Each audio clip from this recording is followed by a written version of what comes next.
Welcome to Circle Digital YouTube channel.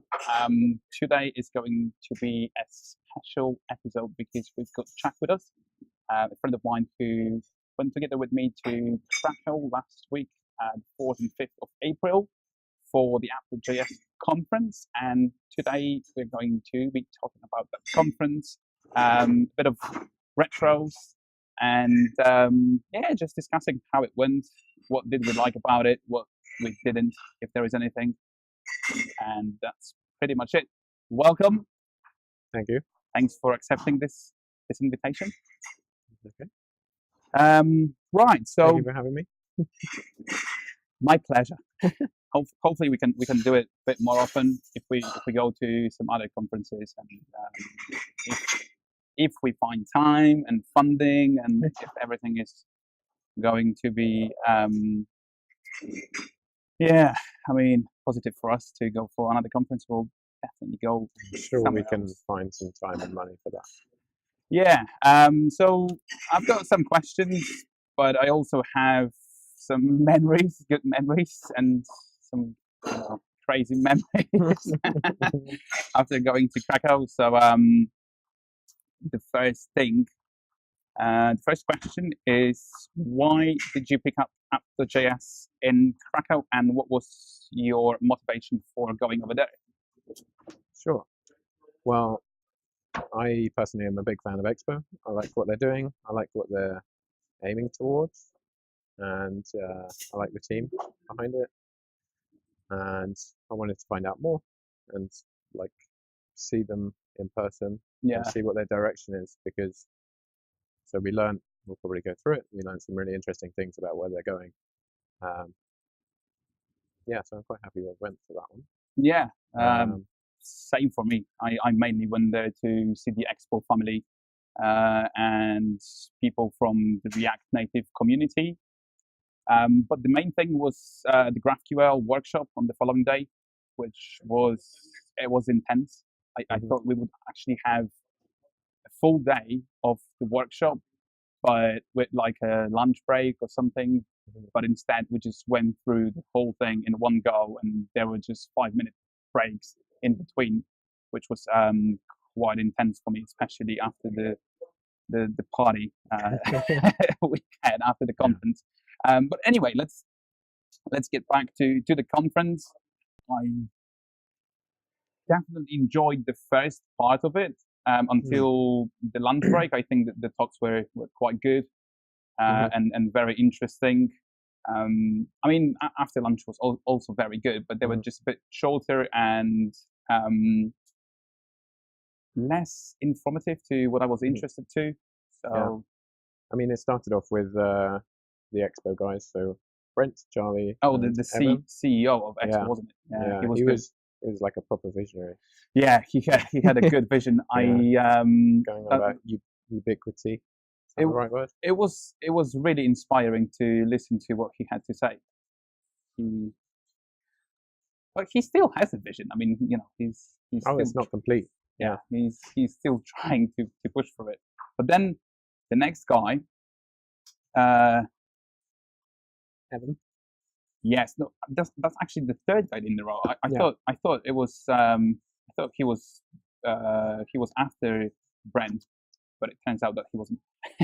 But yeah, the next big character for me was Evan Bacon, who was funny.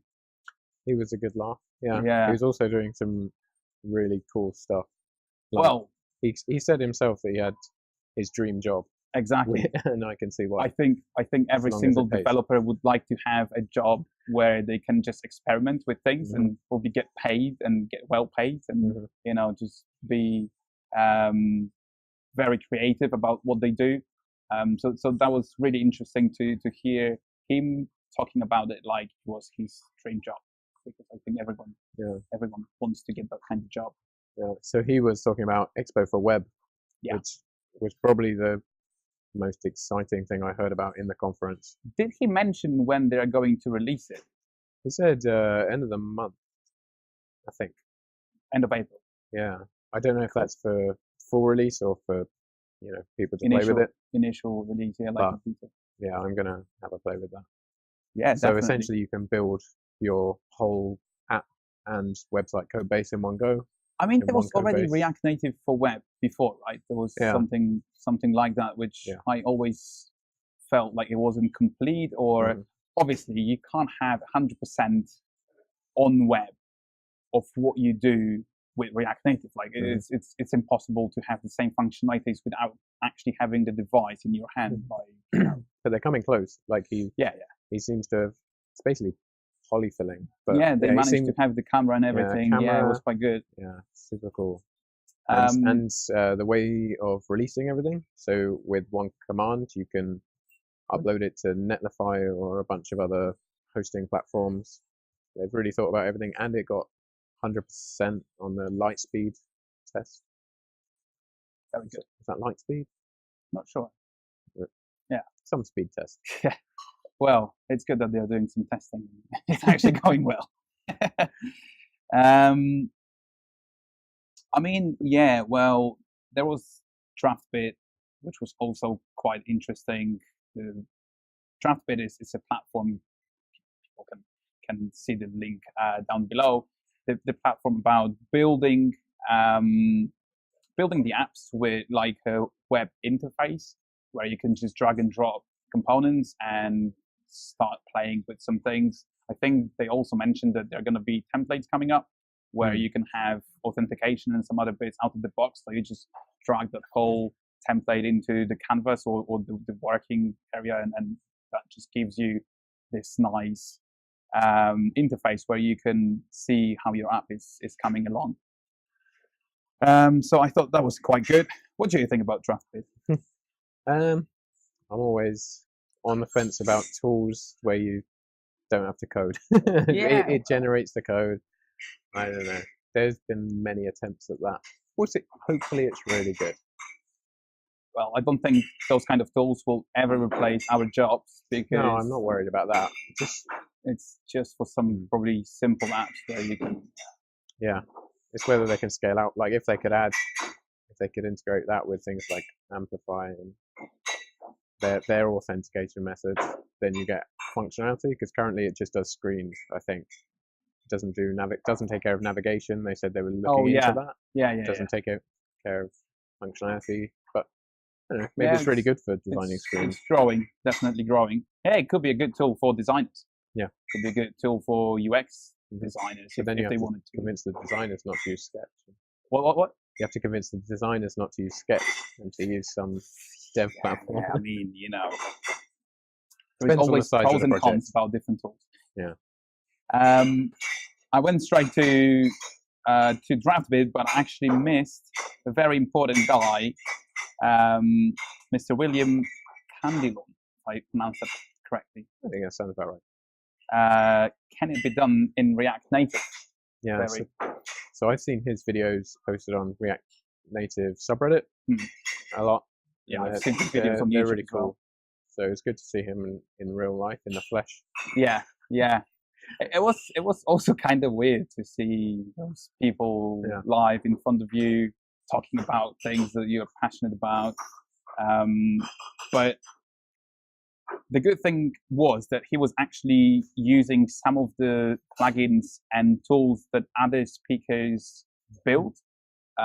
So he based his talk on the tools that were built by other speakers, and I thought that was actually quite cool to see the lineup and people there talking about others and actually supporting each other, because it felt really complete. It was really, really nice of them to. I don't know if they communicated, with each other before the conference, or I don't think so. I think it's they just created some cool tools. The other guys and then other guys just but it really developed throughout the day. Like you saw, he's using React Native Reanimated, and then you meet the guy who wrote React Native Reanimated. Yeah. So that's the next guy, Krzysztof Magiera, who built the React Native Reanimated based on React Native gesture handler, which he also built. That was pretty cool. I enjoyed it, and I also started using React Native Reanimated. Yeah, since the conference, we liked it so much. Yeah, Took it And to I our- followed him on Twitter and I followed him on GitHub, so I'm his psycho fan. For He sure. should look over his back. Yeah, he should be worried. Then I really enjoyed the talk of Quinlan Jung about the custom build systems, because that is related or somehow related to what we are currently building at Shell. And I was kind of was missing that kind of feature, to be there from the beginning, so we could have our custom solution and either host it or do whatever we wanted to do with the build on our CI or on some other tools, just to support our bespoke solution. So, and she also made the release channels part of Expo. So it's she's cool the to author see. of the release channels. I mean, that's cool. That's a really cool feature, and we've used Microsoft Code Push, and I found that it's not as good. No, we didn't channels. successfully replace the Expo release channels. Release channels just work how you expect them to work. So, yeah, we talked about the company vod.pl, the video streaming company from Poland, who decided to move on to React Native from native solutions, from Android and iOS. I believe it's Java. Yeah, I think a lot of the pains they felt would be very common with companies that migrate. Like, they would hit the same issues. Especially if there is nobody who is experienced with React Native or React. Yes. Because things just work a bit, different. Yeah. On the front end. But the project manager, I don't know which one he was. Michał. Michał. Yeah, Michał Czernek. He was very understanding, and that would have helped an awful lot. Yes, well, that's a good point. Yeah, he was the one persuading the native developers to move on to React Native, and he was the one pushing for it. Yeah, I mean, React Native has a massive business case in that you can have half the code base. Yeah, well, half of the code base, and you can reduce the amount of developers as well. So if you educate everybody to learn React Native, then obviously those people can maintain the entire code base for both platforms. And if there is going to be React Native for web, mentioned by Evan Bacon, once that gets sorted and goes live, then you will have another platform ready for free. With a whole deployment system around it. Yeah, just by using React Native. That's awesome, and this is definitely the way to go, to have one code base. So yeah, but that was a nice use case to listen to, and it was really good to hear what kind of problems they were going through, because I can imagine how difficult for them it was to actually migrate everything over. But they managed, and they made a talk about it as well. But then, so there was a lunch break, and I think there was some lunch included, or there was some food included, but we decided to explore the city, and we decided to go away from Cuba's hotel to actually get our own food, our own lunch. It's delicious. It was delicious. It was one of the best pizzas I've had in a while. Julia pizza. Yeah. Great. Yeah, and it was nice and warm as well. So we were actually sitting outside in our t-shirts, which was quite nice. Then after the lunch break, there was a set of short talks. Lightning talks, yes. And those were the concept was great, because after lunch you probably would fall asleep if you just listened to somebody for an hour or half an hour. So those were just kind of short and nice and quite intense talks. to keep you entertained after your lunch. You could just, get back to your peak time.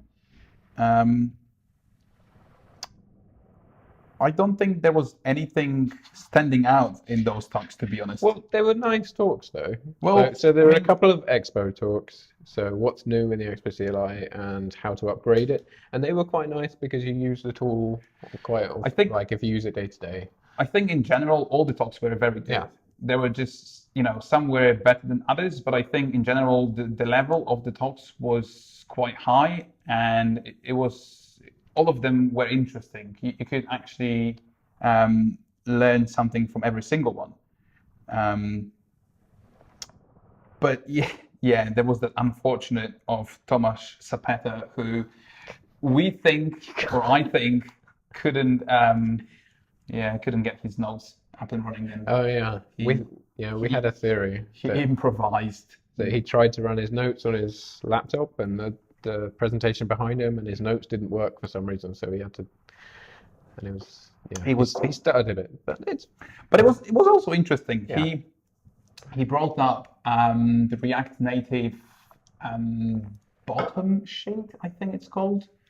So that's the one. So okay, we were trying to we actually managed to use Expo action sheet, but it has some issues with programmatic dismiss. You can't programmatically dismiss the action sheet from Expo if you're, I don't know if that's the case when you're using it together with Expo, but when you actually use the Expo kit or the standalone modules and you have the action sheet up and running, it doesn't dismiss itself. So when for some reason the app closes and you reopen it, or when it reloads, or you re-navigate the user somewhere else, it just stays there forever. Yeah. So the bottom sheet, I thought that would be something we could look into and replace. Yeah, so it's a JavaScript solution in 60 FPS instead of using the native underlying solution. Yeah, that was a custom kind of component. I think. Yeah, I believe that was the case. Yeah. It was just a custom component that slides up and down, and it's very customizable. So you just can put different things in there inside that. But so there was some other breaking news mentioned, and they were all very interesting, worth checking out. I'm going to add the video of that talk to this review, so you can guys take a look at it as well. Then I mean, the rest of it. Okay, so there was also a good one from Betty Pierce about MS App Center. Yeah, we have a lot of experience in App Center, so we sort of knew everything that she was saying. Yeah. But for somebody who doesn't really know App Center, and for somebody who's looking for the alternatives to other CI tools, I have to say I would look at Bitrise before you look at App Center. I've never used Bitrise, but I would look at that first. I have some issues with App Center. I spinned off Circle CI. Yeah, well, Circle, yeah. So Circle CI took me, so I was live coding some time ago. I think it was either the first or the second video of my live coding series. And it took me literally half an hour after I got my head around Circle CI and I had my initial setup. It took me literally half an hour to get Circle CI to build successfully. Although, the app was very simple. It was just literally that with React Native CLI, yeah. Nice. So it was a bit pricey because I had to pay, I don't know, 30 quid a month just to get it up and running. But nice. It took me definitely less than spinning up and creating all the configuration for App Center. Yeah. Although App Center is quite intuitive and it's got very simple user interface. So I don't think there is actually any complexity around it unless you really want to start playing around with different environments and different environment variables and things like that. Once you actually start adding complexity to your app, then it requires some skills. Mm-hmm. But I think it's a nice tool in the end of the day. I think it's okay. It's a little buggy. It's early days for them as well. They only released it like recently, right? So didn't they buy it? Maybe they bought it. So I think, I don't know. I'm not sure. Yeah. Then, so I'm kind of skipping through the list because it's been ages since we. Yeah, I can't remember that one. So Karen, can you remember that one? Brownfield. I probably turn off at Brownfield. Yes. So Greenfield only. I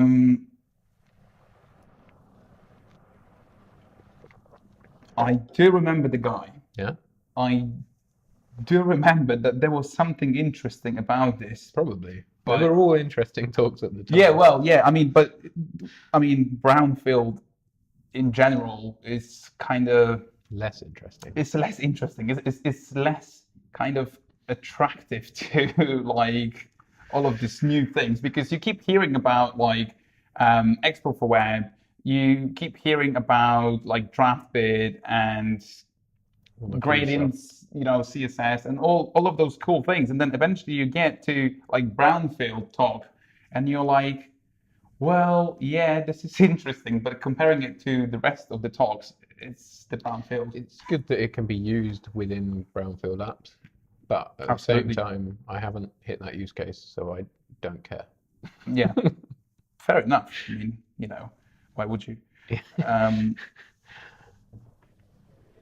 Oh yeah, and there were some other new features in Expo CLI that I actually used recently as well, which it's like all of those new things is always a good thing because it's all improving, it's all kind of being pushed forward, and you hear from the people who maintain those code bases and those tools that they're working on something new, and every time there is a conference, every time they have a talk, there is something new. They have something exciting to share with the community. So that's what I love about React Native and Expo and the entire ecosystem right now, that it's got so many new things and everybody is so excited about it and it just grows. It's definitely a cool thing. Right. So I can segue in.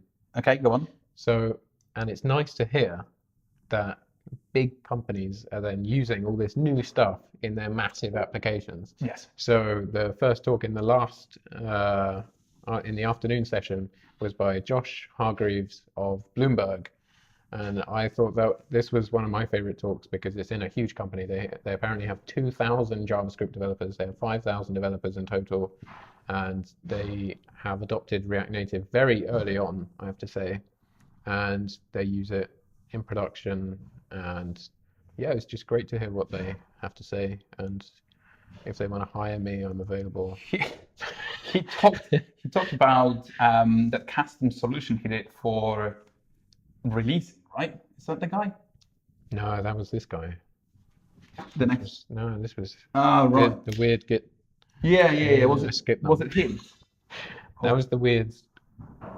Yeah. Cameo. Yeah. You might be right. Yeah. No. Josh Hargreaves was Bloomberg. I know. Yeah. So I think you missed the start of this talk. I did actually. Yes. It was a good one. But yeah, he went into some performance issues that he hit with Flatlist, I think, and how he solved them, and yeah. How did he solve them? I can't remember. It was a while ago. But he did. That's the main. You watched that talk. Yeah. See, you want to know. Yeah, exactly. Well, exactly. I'm definitely gonna go back to some of the talks and just listen to it again. I might watch that one again. Because there were some interesting use cases and interesting stories about how people use React Native and how people move forward with the library, which is cool. then yeah, I really have to mention it. That the last talk was very calm. We've missed one. I know, but we got to go through that one. I can't remember that one. No, I can. Okay. So this was the full database, the database on every layer of your stack. So he was a very interesting guy. Okay. I still can't remember that one. Really? Yeah. Can you just so a bit of a flashback? So he was talking about reactive data. He was drilling into some very small use cases where you update the same two clients have the same things loaded, and one updates one and then updates the UI optimistically, and then the other one updates one, and that one's offline, and he came up with this massive solution to that. I can't remember the name of it. He should have put that on the name of his talk, because it's really interesting to look into. Maybe we should put it in the notes. So that's basically like a bit like GraphQL, bit like live kind of database that with real time you get the updates, you subscribe to some sort of events, and whenever that event happens, even in another browser or another device, then you get those updates straight away. It was also talking about the offline and how you manage the conflicts if they both like two offline devices and he created this massive library to try and solve this, where you have this library at every layer of your stack, like I think the back end, the network layer, I think I really have to refresh. He's very passionate about it. I really have to refresh those two talks, because this is very 2019, where you want to have everything cached offline, and whenever the user gets back to have the connection, but at the same time, if there was another user doing some actions, then you don't want those things overwritten. And I think I remember that guy. He was explaining what happens when like two or more people updated at the same time, and then he explained how to resolve the conflicts. But he also said that they run into some issues, and they managed to solve like even more advanced edge cases. So when people update something and then the conflict gets resolved, sometimes it was overwriting the wrong way around, and I think they managed to solve that problem quite nicely. So his name is Eric Vicenti, and the thing he made is called Aven, A-V-E-N, and everything is going to be in the description below the video. So and also, the App.js conference is now available on their YouTube channel as well. So you can guys watch the whole thing over there. Yeah, just chuck it on when you're working. You just have people talking at you. Yeah. Tune in and out. Yeah. I mean, really so some talks were like that, where you could just listen to it, but some were quite visual, where you had to see what they were doing. Like, for example, William, can it be done with React Native when he was using the gesture handler and for example, the CSS gradient? Those are the things that you actually want to see, right? But yeah, last but not least is the reason why you should have your application strongly typed. So if you're going to come out and say that people who write untyped JavaScript are immoral, what was the other word he used? I think abhorrent. No, it was immoral. It was not immoral. It was anyway. He was very strong against all JavaScript at a JavaScript conference, which was quite an interesting way to go. So you're going to get some criticism for that. Absolutely, and especially that he so reason.js to be the next ECMAScript kind of thing in like 2030 or whatever. Yeah, so he called ReasonML ECMAScript 2030.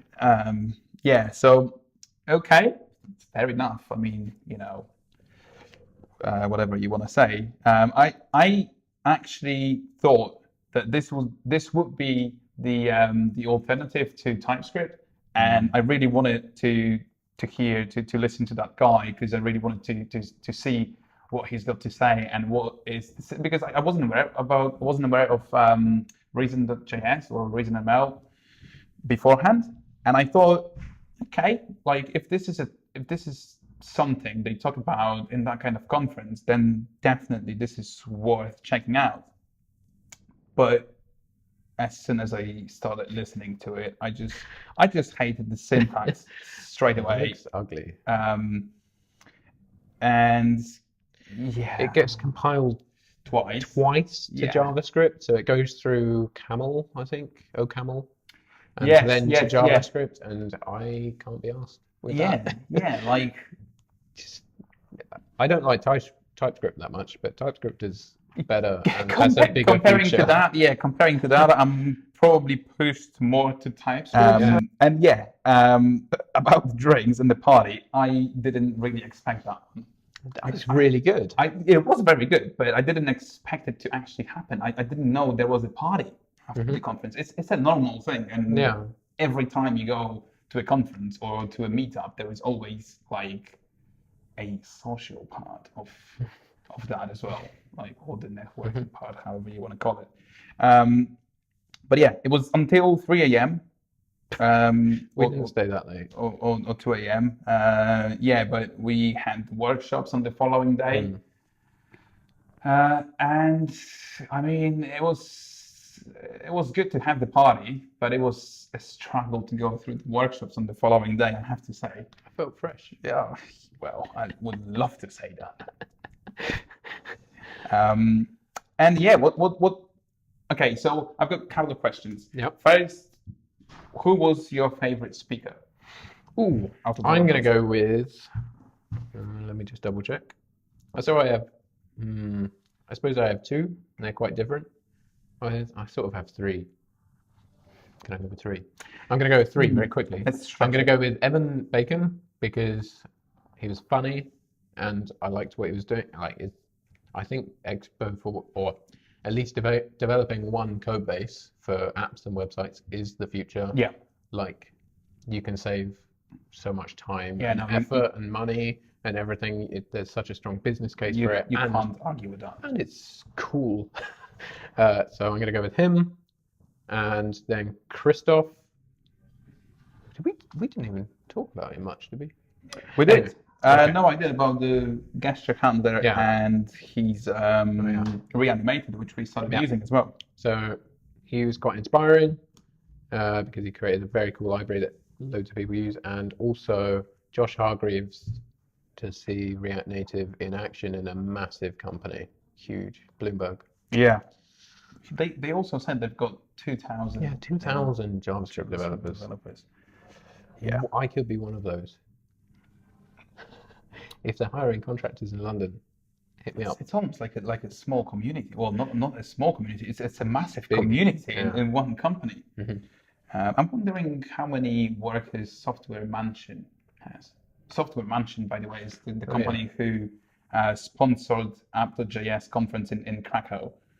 And there were loads of developers from that company and loads of speakers from that. Loads of speakers? Couple of speakers? Chris is from Software Mansion. And but we met, there were loads of them there.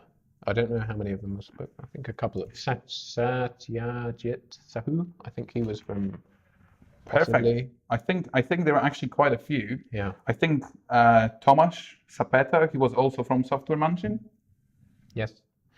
And Stanisław Chmiela, I think he was also from Software Mansion. So. Because a lot of, I think Expo and Software Mansion work quite closely together. Yeah. So people work for Expo from Software Mansion. Yeah. They kind of contribute to, well, they work at Software Mansion, but they contribute to Expo as well. Yeah. Not sure during the hours.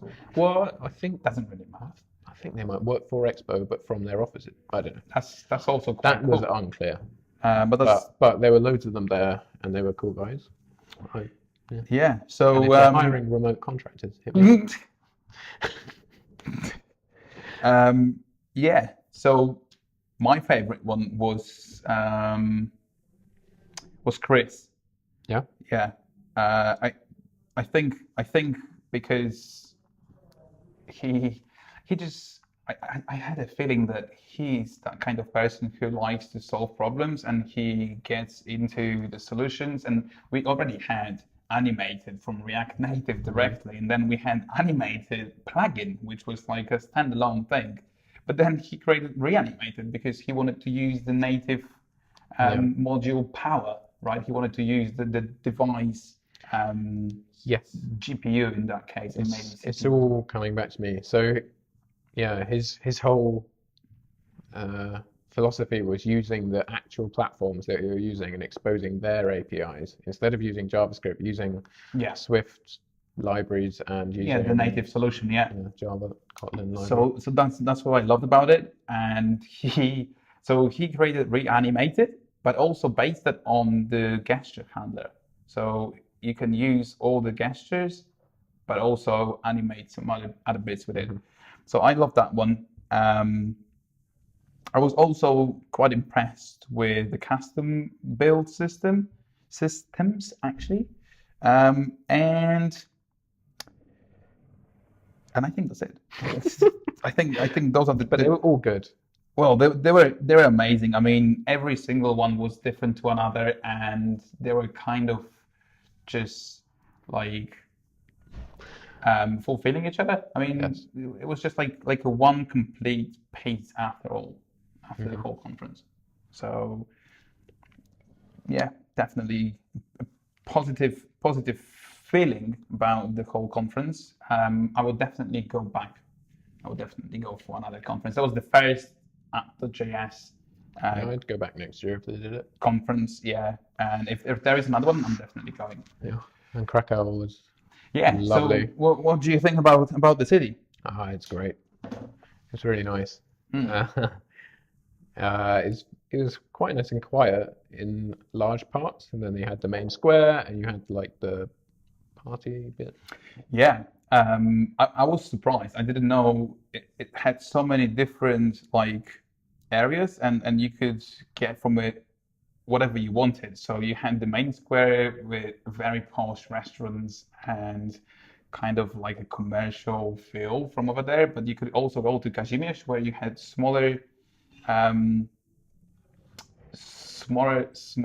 restaurants and smaller like pubs and bars and places which were nice and cozy, and they were close to our apartment as well. So it was just a like 5-minute walk.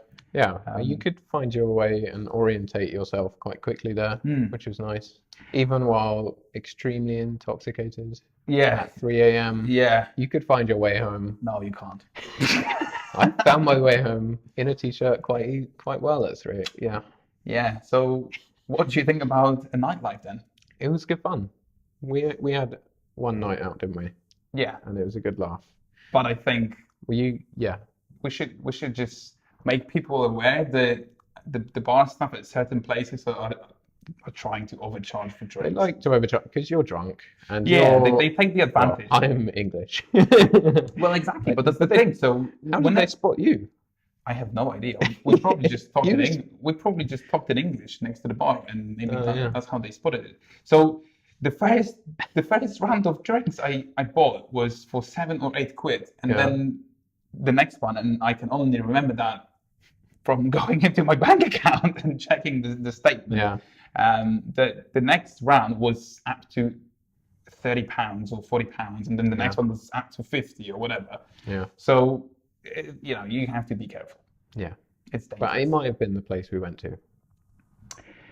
Yeah. I mean, so the city itself is not actually that huge. It like you can probably walk from or around the city center within maybe, I don't know, half an hour, 45 minutes. It's slightly bigger than that, I think. Maybe an hour. Yeah. And then there are places to visit. There are good restaurants. There are nice places to hang out. There's the castle. There is the Wawel Castle as well. Yes, there is the salt mine outside the city, and there are some other bits and pieces which we didn't have time to do or to visit.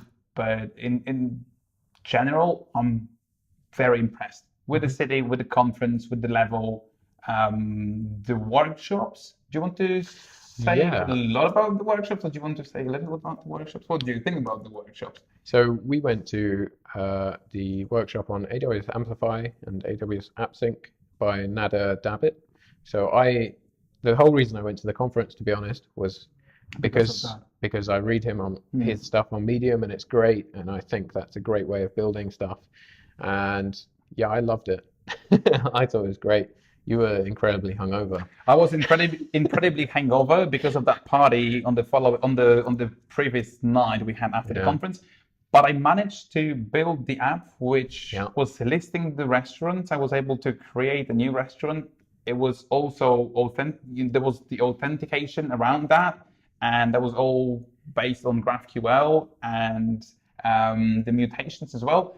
So I think that was a lot for we did loads. Hours of code. Yeah. If you said to someone 5 years ago, within a 5-hour workshop, 15 people who had never used AppSync and Amplify before, but who had never used the tool before, could create a cross-platform application that had full authentication with user pools and then real-time addition and real-time database, database modification and retrieving data and everything, all authenticated after a sign-in. I'm actually going to link it down below so people can check out the branch and see what it's all like, because it was really cool.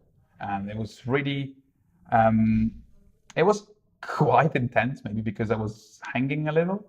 But we still managed to style it because I don't, you're in a room of 15, 20 people, and some people are quicker than others. So we both had time to install a styling library and make it all pretty. Very tasty sandwiches at the back of the room. They were good. For free. And Nader, he was really knowledgeable and he knew everything he was talking about, and you could really tell. You could tell that he knew what he was talking about. Yeah, he answered every question very fully. Yeah, considering his travel time, he came all the way from United States. Yeah, he sounded like Southern United States, like Texan. Oh, I don't know, but he had like a Southern drawl. But I mean, it probably was like 17 hours flight or whatever that was, and he managed to run the workshops quite smoothly, and we managed to go through the entire the entire script he wrote for us to follow. I see a question: was there anything you can improve? One thing is the rooms that we did it in. The projectors were a bit crap. Right. That's about the only thing. The conference. The conference, like, it took a while to plug it in, and then the projector wasn't very good resolution. So yeah, that's true. I mean, it's hard. But there was also that very bright light at one side of the conference during the conference. So after, before each talk, there was that bright light for about like 30 seconds, maybe a minute, which was just taking my attention away from the speaker. Otherwise, I think it was great. I think they've done a really, really great job. Yeah, I'd go again. Cool. We're actually looking at other conferences, so if there are any suggestions. Well, so the only problem with those big conferences are is the money, isn't it? Some of them are quite pricey. So I checked out the React Native Europe, which is in Paris next month. Oh man, that was up to like 1,200 euros only for the conference, and then up to another 600 or 700 for the workshop on the following day. The actual subjects and the actual talks seem to be very interesting and seem to be something I would love to go for. But if you consider the conference, if you consider the workshops, if you actually think about the accommodation and food and everything else, then it might go up to like a couple of thousands or a few thousands. I don't think it's worth that. This was well priced. It's like 300. Yeah. So the one in Krakow was, I think it was 200 or 300. No, 200 for the conference and around 200 for the workshops. and we booked it in advance, which was already Cheever. the I don't think it was the cheapest option. I think it was the second cheap option for the tickets. But yeah, I mean, hopefully we can go to another one sometime soon. It'll be a good laugh. Yeah. All right. So thank you very much. Cheers. Thank you very much, guys. Thanks for watching. Don't forget to subscribe. Do like the video if you liked it. If you didn't like it, do like the video as well. Support your developers. Support your developers, and well, so we can go to the conferences.